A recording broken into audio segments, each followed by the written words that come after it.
روزہ نہ چھوڑتا، وہ دنیا کے سارے عمل سارے کام ترک کر دیتا پر نماز کبھی نہ چھوڑتا۔ قرآن سے، صاحب قرآن سے اس کو محبت ہوتی تو وہ محبت اس کو اللہ کے گھر کھینچ کے لے آتی، لیکن ہمارے ہاں الٹ ہے، دنیا کی محبت، دنیا کی خواہش، دنیا کی آرزو اور تمنا روزے سے ہم لوگوں کو روک دیتی ہے، اور پھر عبادات سے ہماری ذاتی خواہش ہمیں روک دیتی ہے،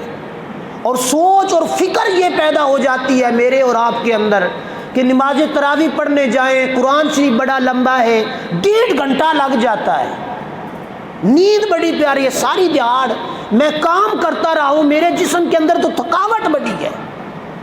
وہ پھر نفسانی خواہشات ہوتی ہیں جو انسان کے وجود پر،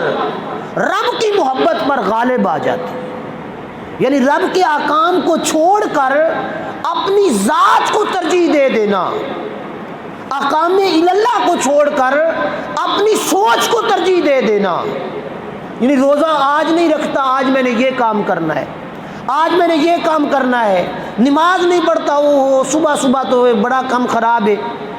تو یہ چیزیں ہوتی ہیں انسان کا اپنی خواہشات کا تابع دار ہونا، اور اللہ رب العزت نے ارشاد فرمایا اور خواہش کی پیروی نہ کر، یہ تجھے رستے سے ہٹا دے گی، یعنی دین کے رستے سے کوئی بھی خواہش ہے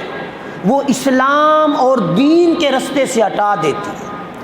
اور حضور سرور کائنات صلی اللہ تعالی علیہ وآلہ وسلم اکثر یہ دعا مانگا کرتے تھے، دعا کے